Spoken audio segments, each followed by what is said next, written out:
तर 75 वर्षांनी काश्मीरमध्ये परिवर्तन घडतंय आणि ते कुठल्या प्रकारचं परिवर्तन घडतंय त्यासाठी आजचा आपण व्हिडिओ करतोय। तुम्ही बघताय चित्रपट पेढी, माझं नाव आहे सुयश गाडगीळ।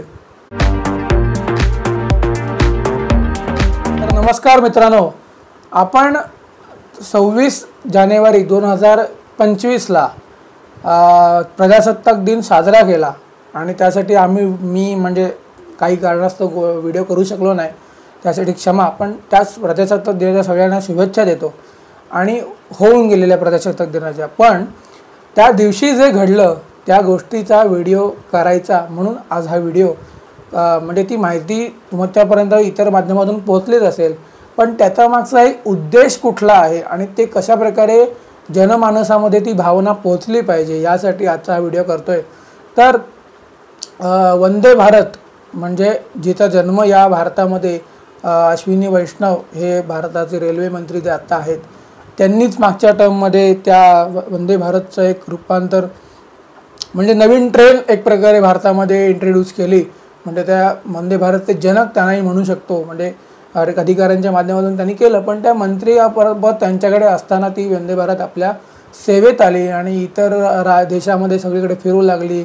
तिचे वेगवेगळ्या प्रकारचे कलर असलेली गाडी आणि अतिशय चांगल्या सुविधा असलेली गाडी अशी तिची प्रतिमा तयार झाली आणि इंडियामधल्या म्हणजे भारतातल्या रेट्सप्रमाणे सुखकर सोयीसुविधा उपलब्ध करून देणारी ट्रेन अशी तिची प्रकारची ओळख भारतामध्ये निर्माण झाली। आणि ह्या निर्माण झालेल्या ओळखीच्या जोरावर वंदे भारतचं प्रोडक्शन हे खूप मोठ्या प्रमाणावर वाढवण्यात आलं आणि तीच वंदे भारत आता इतर देशामध्ये देखील हळूहळू एक्सपोर्ट होणार आहे असं आपल्याला त्यातून कळतंय। पण परवाच्या दिवशी म्हणजे 26 तारखेला जे काही 26 तारखेच्या दिवशी जी वंदे भारतची ट्रायल रन त्या चेनाब बीच आणि कटरा ते काश्मीर म्हणजे काश्मीरातलं एक स्टेशन तिकडे त्या एकूण त्या रूटवर जी टेस्ट झालेली आहे, तर त्या टेस्टमध्ये जो रंग होता ना, म्हणजे बघा इतर ठिकाणी वंदे भारत जी असते ती पांढऱ्या आणि निळ्या रंगातली वंदे भारत फिरत असते आणि हळूहळू ती केशरी रंगात पण तिचं प्रोडक्शन चालू केलं गेलं। तर ती जी अपडेटेड वंदे भारत आहे ती 8 डब्यांची एक वंदे भारतचं ट्रेन जे ट्रायल रन होतं ते केशरी रंगाचं ट्रायल रन त्या जम्मू काश्मीरच्या त्या ब्रिजवर आणि त्या एकूण परिमंडळामध्ये ते झालं। तर याचा मग उद्देश काय आहे, हे कशासाठी झालं, केशरी रंग का त्यामध्ये आहे, म्हणजे अर्थात कुठलाही रंग सरकार देऊ शकलं असतं पण त्यात काही विषय नाही। हा विषय कुठला, हा वेगळ्या प्रकारचा विषय आहे। म्हणजे गाडीच्या रंगावरून वेगळं तुमच्या मनात काही आलं असेल तर त्याच्याबद्दल काही नाही आहे। गाडीचा रंग जरी तो असला तरी त्याच्यामागची भावना जी आहे ना, ती भावना महत्त्वाची आहे।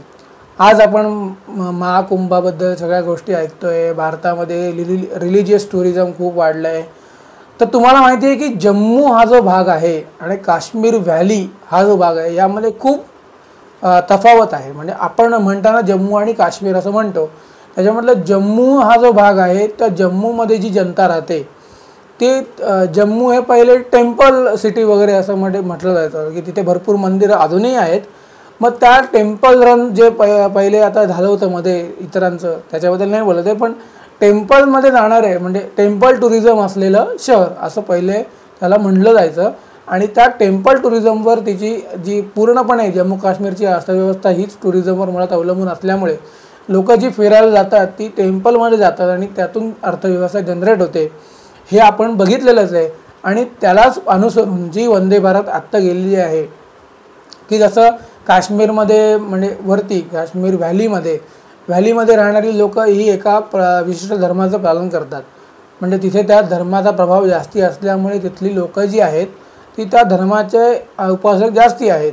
म्हटल्यानंतर जम्मूमध्ये जे आहेत तिथे हिंदूंचं प्रमाण जास्ती आहे, त्यामुळे त्या तिथल्या विधानसभेचं जेव्हा आपण साधारण गणित सगळं मांडतो तेव्हा त्याच्यामध्ये असं दिसतं की कितीही तुम्ही काहीही केलं, तुम्ही किती पण त्यांच्यासाठी चांगल्या सुविधा आणल्यात तरी तिथे तो समोरचा माणूस काय म्हणतो की नाही आपलं जे ठरलेलं आहे ना तिथेच आपण बटन दाबणार, असे व्हिडिओ पण आलेले आहेत, ते तुम्ही त्या आत्ताच्या प्रचारामध्ये सगळे बघितलेच। पण जो हिंदू मतदार जो आहे जम्मूमधला तो जर का हिंदू मतांचा टक्का जर का वाढवायचा असेल तर जशी आत्ता ज्या रंगात ट्रेन सोडलेली आहे त्याच रंगाचं परिवर्तन त्या जम्मूमध्ये झालं तर हळूहळू तिथले जम्मूमधली परिस्थिती बदलू शकते. म्हणजे उत्तराखंडमध्ये साधारण 14 एकेकाळी जो टक्का होता दुसऱ्या समाजाचा, दुसऱ्या धर्माचा, तो सीमित प्रमाणात होता आणि तिथे हळूहळू त्यांनी पेनिट्रेट करून आतमध्ये लोक सोडून तो 14 ते 15% आता टक्का त्यांचा गेलेला आहे. म्हणजे लोकसंख्या जनरेशन जे म्हणतात ना, जनरेशन आवंटन वगैरे सगळं त्या गोष्टी त्या सगळ्या तिथे ॲडअप करून तिथे वाढवण्यात आलेल्या आहेत. म्हणजे एक प्रकारे आपला मतदारसंघावरचा होल्ड तयार करण्याचा प्रयत्न हा त्यांनी केला. आणि मग आता जर का जम्मूमध्ये देखील हिंदू सगळे एकत्र आले, हिंदू जनसंख्या वाढली तरच हिंदूंचं राज्य काश्मीरमधल्या विधानसभेत येऊ शकतं. हे जर का आता सिटिंग गव्हर्नमेंटला म्हणजे सेंट्रलमधल्या सिटिंग गव्हर्नमेंटला कळलं असेल तर त्याप्रमाणे तिथे पावलं जर का उचलली गेली तर जी ट्रेन आत्ता ज्या रंगात सोडली आहे त्याच रंगात जनतेने जर का मतदान केलं तर तिथं विधानसभेत वेगळा निर्णय आपल्याला दिसू शकतो. जो आत्ता काश्मीरच्या प्रभावाखाली विधानसभेचा निर्णय तिथे आलेला आहे तो निर्णय बघता यातमध्ये काहीतरी परिवर्तन पुढच्या आयुष्यात जर का घडायचं असेल तर हे करणं गरजेचं आहे. असं तुम्हाला वाटतं का? मला तर वाटतं, म्हणून मी हा व्हिडिओ केला. पण तुम्हाला वाटत असेल तर याच्या कमेंटमध्ये हे नक्की सांगा. आणि विषय खूप हार्ड असल्यामुळे जर का तुम्हाला तो हार्ड विषय कळला असेल तर चित्रपट पेढी आपल्याबरोबर सतत सहकार्य करतच राहील आणि असे विषय तुमच्यासमोर आणतच राहील. आणि त्यासाठी विषय छोटा विषय जरी असला तरी तो खूप महत्त्वाचा आहे. आणि नुसती गाडीच जात नाही तर गाडी इकॉनॉमी पण तयार करते. हे आपण आत्तापर्यंतच्या रेल्वेच्या सगळ्या इतिहासामध्ये बघत आलेलो आहोत. आणि जिथे रेल्वे पोचते तिथे ट्रॅव्हल डिस्टन्स जो आहे माणसाचा तो जर का चांगल्या सुस्वरूपात त्याला मिळाला, म्हणजे ट्रॅव्हलिंग एक्सपिरियन्स जर का सुस्वरूपात मिळाला तर त्यातून एक वेगळ्या प्रकारचं सॅटिस्फॅक्शन, कारण train journey it's a life time experience. म्हणजे जो प्रत्येक आयुष्यामध्ये एक वेगवेगळ्या टप्प्यावर गाडीचा प्रवास होत असतो. तर त्या गाडीच्या प्रवासामध्ये 75 वर्षांनी जर का आपल्याला ही गोष्ट कळली असेल की अशा प्रकारची ट्रेन सेवा त्या परिसरात पोचायला पाहिजे, हे आजच्या गव्हर्नमेंटला कळलं पण 75 वर्षापूर्वी कळलं नव्हतं. तर 75 वर्षानंतर पडलेल्या प्रकाशामध्ये जर का हा केसरी रंग जर का सगळीकडे पसरला तर त्याचं सगळं जे काही उपयोग आहे तो पुढे जाऊन सगळ्या जम्मू आणि काश्मीर या राज्याला जर का होत असेल तर त्याचं स्वागतच केलं पाहिजे.